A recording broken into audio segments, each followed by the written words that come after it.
अस्सलाम अस्सलाम वालेकुम। वालेकुम। अस्सलाम वालेकुम। वालेकुम सलाम।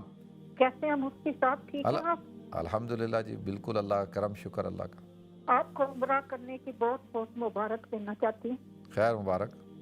कि मुफ्ती साहब एक मसला पूछना था। मेरी एक सबसे छोटी बहन है, वो शादीशुदा नहीं है, तो मेरे माँ बाप भी नहीं है, हयात नहीं है, तो मैंने ज़कात देनी है, क्या मैं उसको ज़कात दे सकती हूँ अपनी सबसे छोटी बहन को? नहीं तो वो मुस्तहिक है, जी? यानी वो मुस्तहिक है, उस गरीब है या उसके पास नहीं नहीं नहीं, गरीब तो नहीं है, वो रहती है क्योंकि मकान में रहती है जो अम्मी का। नहीं, वो मतलब अगर खुशहाल है तो फिर तो खुशहाल को तो ज़कात नहीं देते ना। अच्छा अच्छा अच्छा, ठीक है। चलो नहीं, मैं उसको बताता हूँ, पेंशन मिलती है तो। चलो मैं बताता हूँ आपको, ठीक है? बहुत शुक्रिया। अच्छा, अच्छा मेरी बहन ने सवाल पूछा है कि उनकी एक छोटी बहन है जो शादीशुदा नहीं है, तो क्या वो उनको ज़कात के पैसे दे सकती हैं? तो मैंने उनसे सवाल पूछा कि भाई वो गरीब हैं, मिस्कीन हैं, फ़कीर हैं, क्या वो ज़रूरतमंद है? तो उन्होंने कहा नहीं, वो ज़रूरतमंद नहीं है, वो तो अपने घर में रहती हैं और खुशहाल हैं। तो अच्छा देखें, एक इसमें दो चीज़ें हैं।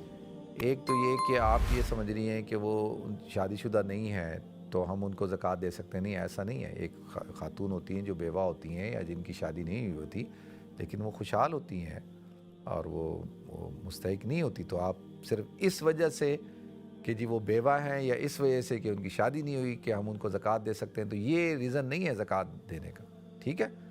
उसके लिए रीज़न क्या है कि वो गरीब हों, फ़कीर हों या मिस्कीन हों, ज़रूरतमंद हों, मकरूज़ हों, तो फिर आप दे सकते हैं, वरना आप उनको ज़कात नहीं दे सकते। एक बात, दूसरी बात ये है कि एक आदमी अपने घर में रहता है।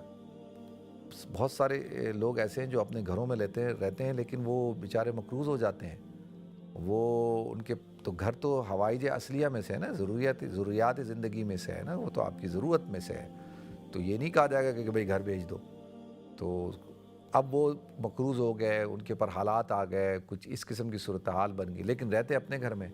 तो ऐसी सूरत में जो बिल्कुल मुस्तहिक हो गए, तो अब क्या किया जाए? तो उनको ज़कात दी जाए? बिल्कुल आप उनको ज़कात दे सकते हैं। अक्सर उलमा की राय है, बाद उलमा कहते हैं नहीं, वो अपना मकान बेचें और उससे सस्ता मकान लें या किराए पे जाएं, और लेकिन अक्सर उलमा की राय नहीं कि यही है कि भाई वो मकान जो है वो हवाइज असलिया में से यानी ज़रूरियात ज़िंदगी में से है, तो लिहाजा ये नहीं कहा जाएगा कि जी मकान बेच दो, तो बल्कि अगर वो मुस्तहिक है तो उनको आप ज़कात फिर दे सकते हैं, ठीक है जी।